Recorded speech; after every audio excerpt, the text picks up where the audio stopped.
Bonjour à tous.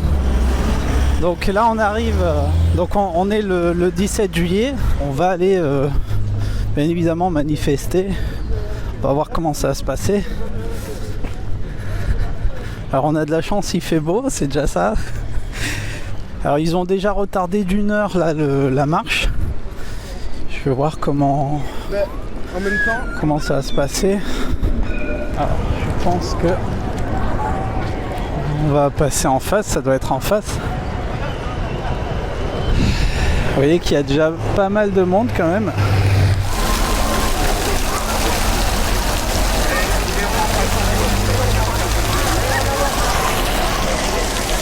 Alors voilà, donc on est dans la manifestation avec un fidèle abonné. Alors je sais pas si... Salut Alexandre. Il y en a marre. Bah oui, on est là pour ça.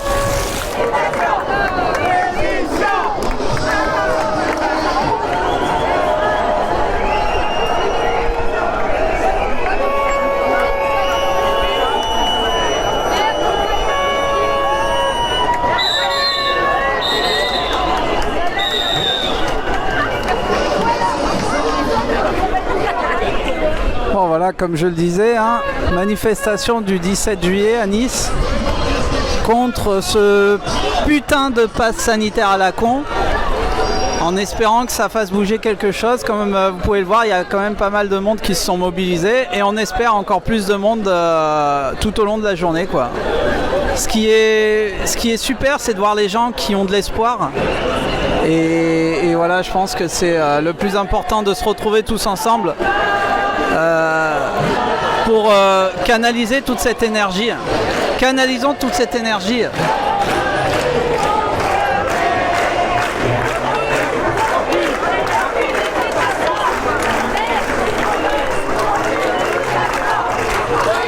Liberté, liberté, avec Alexandre. Restriction pour nos enfants.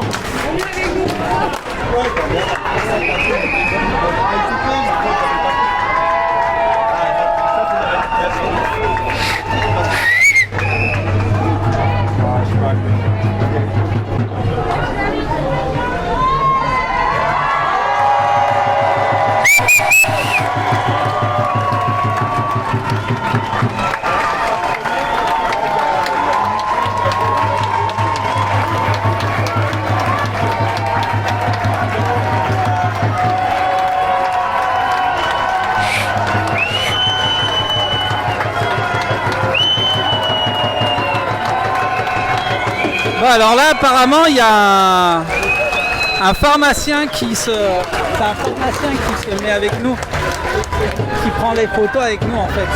C'est un pharmacien qui prend les photos avec nous, avec les gens du cortège.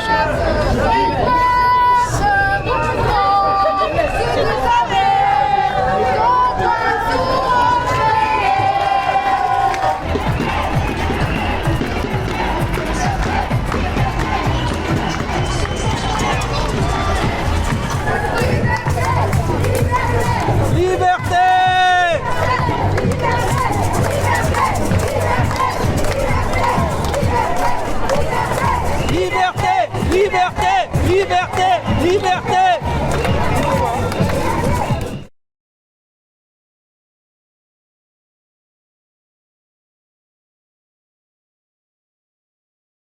Salut, c'est quoi ton prénom? Alors mon prénom c'est Didier. Didier, voilà. Enchanté Didier. Enchanté aussi. Donc voilà, tu as parlé tout à l'heure au micro.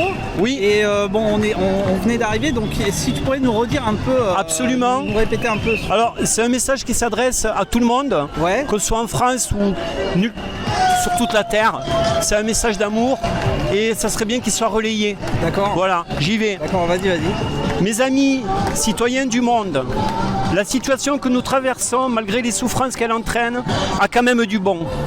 Elle montre les dérives d'un système en lequel beaucoup de gens ont placé leur confiance pendant trop longtemps, c'est-à-dire le système basé sur l'exercice du pouvoir par une élite. Cela fait donc des millénaires que les peuples sont soumis à des pouvoirs. Des Covid-19, il y en a eu sous diverses formes tout au long de l'histoire. Nous souffrons tous de cet état de choses. Car l'être humain a été créé pour être libre et pour aimer, comme l'oiseau a été créé libre pour voler.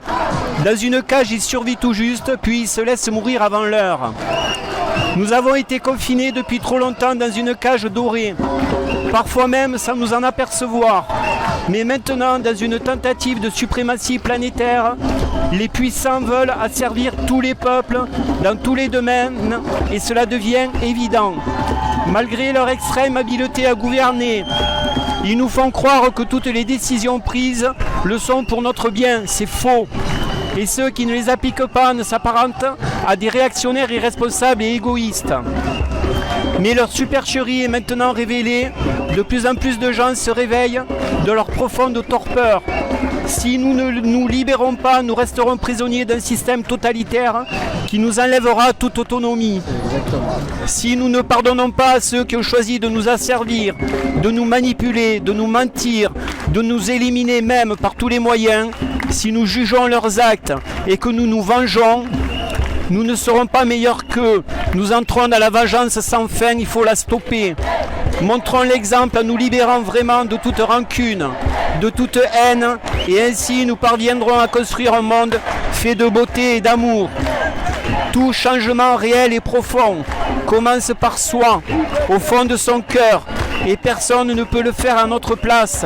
Alors que chacun s'interroge sur son état d'esprit et qu'il se demande s'il est en paix avec lui-même et avec les autres, et surtout s'il est en paix avec ceux qui ne partagent pas ses convictions. N'ayez pas peur, le mal dont vous cessez d'avoir peur est déjà comme vaincu au fond de vous. Où meurt votre peur, renaît la vie. Le monde n'est jamais loin de changer dès que vous n'en avez plus peur. Unissons le bien que nous avons en commun et créons le bonheur sur terre. La source de ce que je viens de vous dire. Ce texte a été lu en Suisse à Neuchâtel il y a 2 mois. La source, un homme qui s'appelle Michel Poté, âgé de 92 ans. Il a un blog, michelpotéblog.net. Bonne découverte. Ce n'est pas ce que vous croyez qui vous sauvera, c'est uniquement ce que vous faites. Vous pouvez croire aux cailloux, vous pouvez être juif, chrétien, musulman, athée, bouddhiste. Peu importe, politique, religieux, ça n'a aucune importance. Renoncez au mal, faites le bien, soyez ce que je dirais moi des pénitents. Aimez-vous les uns les autres. Bravo, franchement, bravo, c'est super. Franchement, bravo, il est magnifique ton texte. Il est magnifique. C'est quoi ton prénom ? Tina. Tina, alors salut Tina. Donc on t'a vu tout à l'heure parler, tu as un gilet jaune. Qu'est-ce que tu revendiques toi aujourd'hui ? Je revendique le vaccin, je suis pour tout corps confondu, je suis libre de mon corps, de faire ce que je veux. Jusqu'à maintenant j'ai 64 ans, je n'ai jamais eu de problème de santé, je fais beaucoup de sport et je ne veux pas mettre ce vaccin et je le sens pas. Je ne suis pas une peureuse mais je le sens pas et j'ai pas envie de me retrouver à l'hôpital ou quoi que ce soit. Donc pour l'instant je vais très bien. Pendant le Covid j'ai travaillé et je n'ai rien attrapé, tant mieux pour moi, mais j'ai fait quelques tests. Mais voilà, mais je suis contre, mes enfants aussi. Et comme tout le monde ici, hein, je pense. Par contre, j'ai vu des infirmières, des aides-soignantes pleurer qui veulent démissionner. Je ne suis pas d'accord, il ne faut pas lâcher, il faut rester unis et on y arrivera. Il faut surtout pas démissionner, c'est ça que... C'est ça, parce qu'il faut ou se mettre en maladie ou se mettre en dépression. Au moins, on gagnera, mais il faut gagner, on y arrivera. Exactement, il faut gagner. Alors, tu seras dans la prochaine manifestation de cet après-midi aussi ? Celle de 14h, oui, j'y serai, voilà. Ok, donc on va te revoir avec... Et il y en a une grosse le mercredi, le samedi, je crois, 27, à place Masséna. Je pense qu'il va y avoir beaucoup de monde parce que j'ai su ça, qu'il va y avoir les familles, les enfants, beaucoup d'infirmiers, infirmières, médecins. Ah, ça c'est bon à noter, à savoir alors. Parce que là, on est nombreux, plus nombreux que mercredi matin, mercredi soir. Mais par contre, je peux vous dire qu'il y a tout corps confondu, c'est-à-dire il y a des policiers en civil, il y a des pompiers en civil, il y a des infirmières, il y a des gens de l'éducation. Alors tout à l'heure, il y a un gars qui travaille dans une pharmacie là, qui a dansé avec nous là. C'est magnifique ça. Ça c'est magnifique, magnifique. Magnifique. Il y a des avocats, hein, je peux vous dire aussi qu'il y a des avocats. Ils n'ont pas mis la robe, mais ils sont présents. Et vous avez vu, il y a eu le père Stéphane, ce curé qui a marié et baptisé mes enfants. Et croyez-moi, il était dans la vallée du Paillon, il a fait partie de l'église de l'Ariane. Et maintenant, il m'a dit qu'il était dans les bureaux. D'accord, ok. Donc oui, il y a quand même du beau monde. Hein. Il y a quand même... Donc je pense que Dieu nous aidera. C'est ça. Merci Tina pour ta petite explication et ton témoignage. Et on espère que ça va faire bouger les choses, bien évidemment. De rien, merci à vous et surtout rien lâcher. Il faut rien lâcher, voilà, il faut continuer, exactement. Bon Alexandre, donc là on a fait la première partie de la journée. T'es chaud pour la deuxième? Ok, alors ça va, super. Ouais. Bon allez, spécial trottinette. Oh putain, si on se casse la gueule, on le mettra dans les bloopers. J'ai essayé de pas me casser la gueule avec Alexandre et surtout de pas lâcher le téléphone sur le... Voilà, on nous laisse passer en voiture. On est devenus des stars, Alexandre. Ah putain, c'est vrai que ça comme ça. C'est pratique.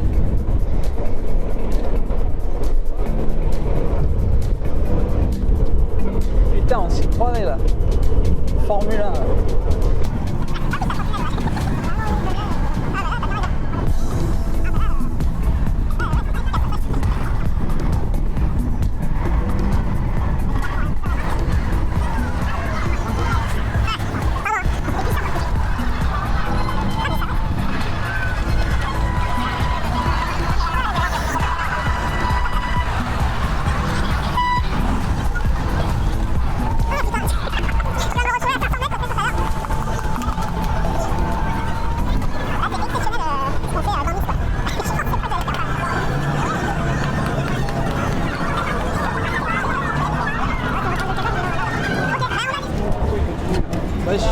Parce qu'il y en a, ils vont directement sur la place de l'Inspiration. Maxo paye son resto.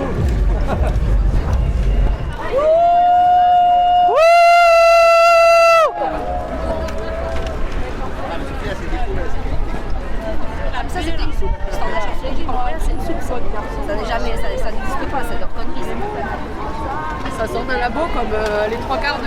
Ils sont en train de revenir là, ils sont en train de...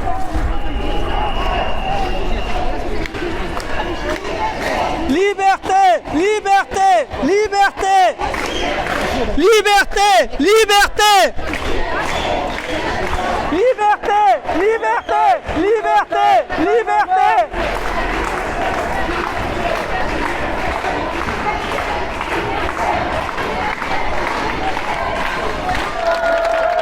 Ouais. Tous ensemble, ouais. Ouais. Tous ensemble, ouais. Ouais. Ensemble, tous ensemble, ouais. Ouais. Tous ensemble, ouais. Ouais. Tous ensemble, ouais.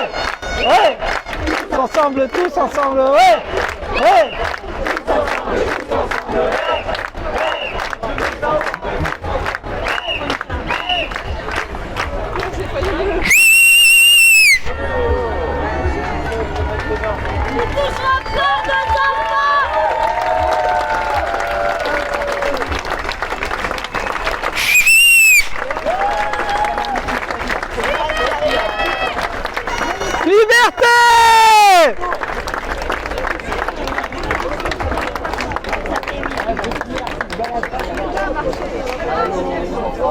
De la patrie, le jour de gloire est arrivé.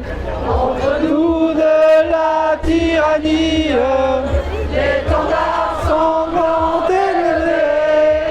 L'étendard sanglant élevé. Entendez-vous dans nos campagnes, mugis et féroces soldats.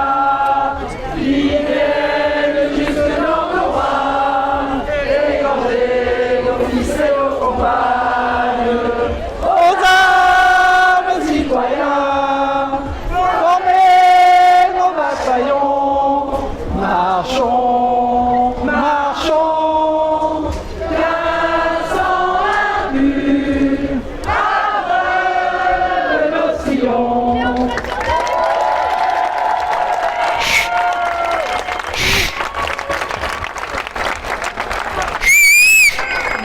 Jeanne, Jeanne Garibaldi, c'est comme ça que tu t'appelles.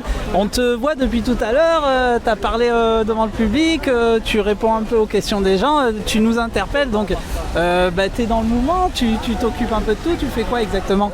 Alors moi je suis dans le mouvement, je suis solidaire avec tous les gens qui sont contre les mesures liberticides qui sont en train d'être votées, enfin pas encore, mais qu'on essaye de nous imposer.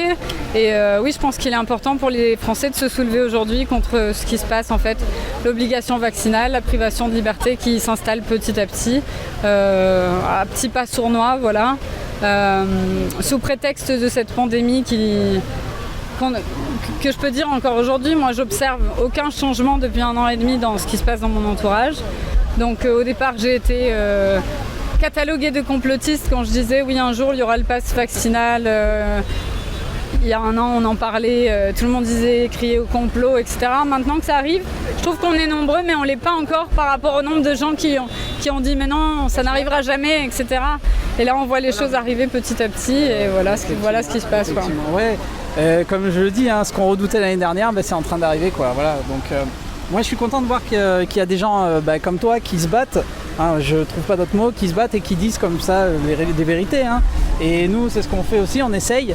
C'est pas souvent facile, mais on le fait. Et on se fait attaquer. Mais ce qu'il faut, c'est se battre en fait dans sa façon de vivre au quotidien, en fait. Il faut se battre contre ça. Voilà, les appareils connectés.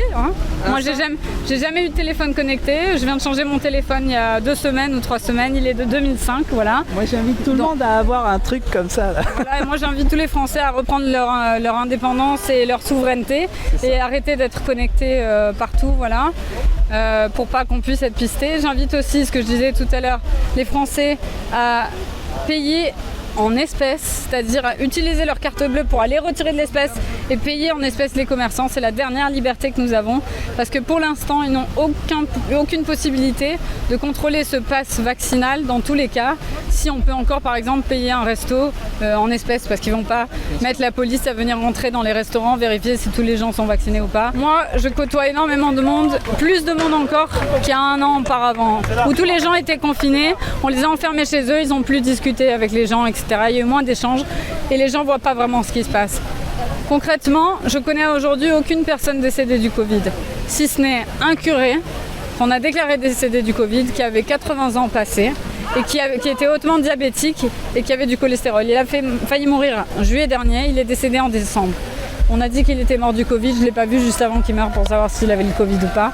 Mais à ce jour, je connais une personne de 59 ans qui vient d'être vaccinée, qui a fait un AVC dans les 10 jours du vaccin, moins de 10 jours du vaccin. J'ai rencontré 2 personnes qui ont fait des thromboses, mais ça c'est pas un secret, il y a beaucoup plus de gens qui commencent à le savoir. Il y a un monsieur qui est parti faire le GR20, qui était en pleine forme, 60 ans, qui est mort d'un arrêt cardiaque. Voilà, sur le GR20 encore, sa famille pourrait aussi témoigner. Et puis... Mais là, je te coupe.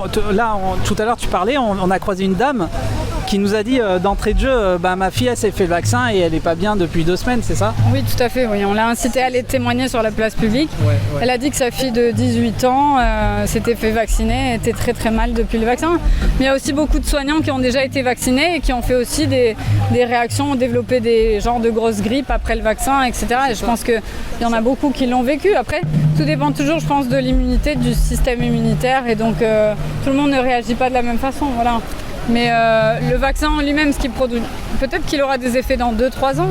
Moi, je ne veux pas prendre et encourir le risque de me faire injecter un produit qui aura des répercussions jusqu'à la fin de ma vie. Parce que le produit en lui-même, il ne reste pas. Mais les répercussions de ce qu'on vous injecte dans le corps, on les aura jusqu'à la fin de notre vie. Pour quelque chose au final sur lequel on n'a pas de recul sur ce vaccin. Voilà. Et aujourd'hui, il faut le dire encore une fois, aucun jeune ne meurt du coronavirus, aucune personne qui n'a pas de pathologie, c'est très très rare, des gens qui a priori développent des formes graves du coronavirus sans pathologie. Surtout qu'on a des traitements comme on a. On a des traitements, alors ça voilà, je suis pas encore apte à juger de s'ils fonctionnent ou pas, etc. Moi je crois ce que je vois, c'est juste ça, c'est que je vois personne. J'ai connu énormément de gens qui ont été testés au coronavirus positif. Énormément de gens qui n'ont rien senti du tout. Je connais une personne qui a perdu l'odorat, oui. Une qui a perdu sur long terme l'odorat. Et je connais aucune personne qui a développé une forme grave de quoi que ce soit. Voilà. Voilà. Effectivement, de notre côté aussi, on a des gens comme ça qui ont eu des symptômes, mais pas aussi violents que comme on te le dit à la télé. Mais écoute, Jeanne, je te remercie pour cette petite interview. On va pas te retenir plus longtemps parce qu'on va se mettre dans le mouvement. Et puis continue ce que tu fais, on est avec toi. Merci beaucoup, merci à vous, bonne fin de journée. Merci. Allez avec nous. Liberté. C'est maintenant. Allez. Messieurs, dames.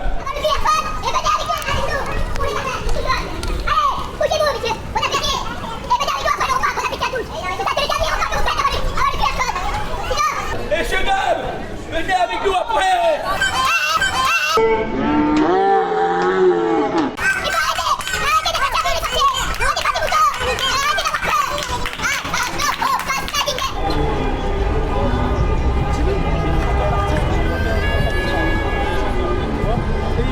Donc on continue à filmer, on est l'après-midi. Et comme vous pouvez le constater, regardez, la route elle est noire de monde. Et on est vraiment très nombreux par rapport à ce matin. J'espère que Alexandre qui court. Donc voilà, comme je le disais, c'est l'après-midi, on voit qu'il y a énormément de monde par rapport à ce matin. Et puis on va voir jusqu'où ça va nous emmener. On va essayer d'interviewer un peu d'autres personnes. Mais bon, c'est super quoi. Il y a tout le monde qui se rassemble. Et il n'y a que comme ça qu'on va essayer de faire changer les choses quoi. Il faut se battre et je vois pas d'autre solution, je vois pas d'autre explication quoi. Donc voilà, c'est super. Là on se retrouve à côté de la place Masséna et on s'aperçoit qu'il y a des pancartes en fait. Les gens ils ont accroché, je pense, les manifestants qu'on a vus ce matin, qu'ils ont accroché des pancartes. Alors si vous voulez, on va pas les lire un par un, on va peut-être en arrêter une ou deux, mais on s'aperçoit qu'il y a vraiment des trucs, des slogans vraiment intéressants. Et en fait il y en a tout le long de la grille, donc on va faire un petit tour, on va peut-être en voir une ou deux qui sont, vous voyez, des dessins, c'est pas mal. Celui-là il est pas mal, je l'ai vu ce matin celui-là. Passe sanitaire, je passe mon tour. Il y en a, c'est vraiment pas mal. Non au passeport vaccinal, vaccin imposé. C'est vraiment intéressant. Et il y en a tout le long. Et on va s'apercevoir qu'au final on a mis le nôtre en fait. Donc voilà, la vidéo est finie pour aujourd'hui. Le but, comme d'habitude dans Monde Mystérieux, c'était de vous montrer que tout le monde pense, toutes les personnes que vous avez vues dans cette vidéo pensent comme nous, qu'il est en train de se passer quelque chose de très grave en France et qu'on revendique le droit à la liberté. Si on peut éviter cette dictature de confinement, de masques, de passe sanitaire, etc. Et on va voir si ça va faire bouger les choses. Bien sûr, c'est qu'un début, c'est qu'un début.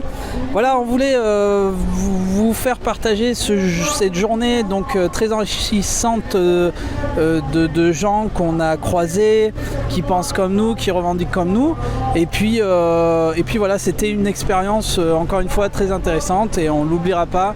Ce 17 juillet 2021 pour vous, pour Monde Mystérieux. Et puis je vous dis à très bientôt les amis. On va voir si on peut encore interviewer deux ou trois personnes. Mais c'est vraiment intéressant de voir et de savoir et de se rendre compte qu'il y a quand même pas mal de gens qui se battent comme ça, comme nous. Voilà, on retrouve notre élément. Donc voilà. Merci à tous.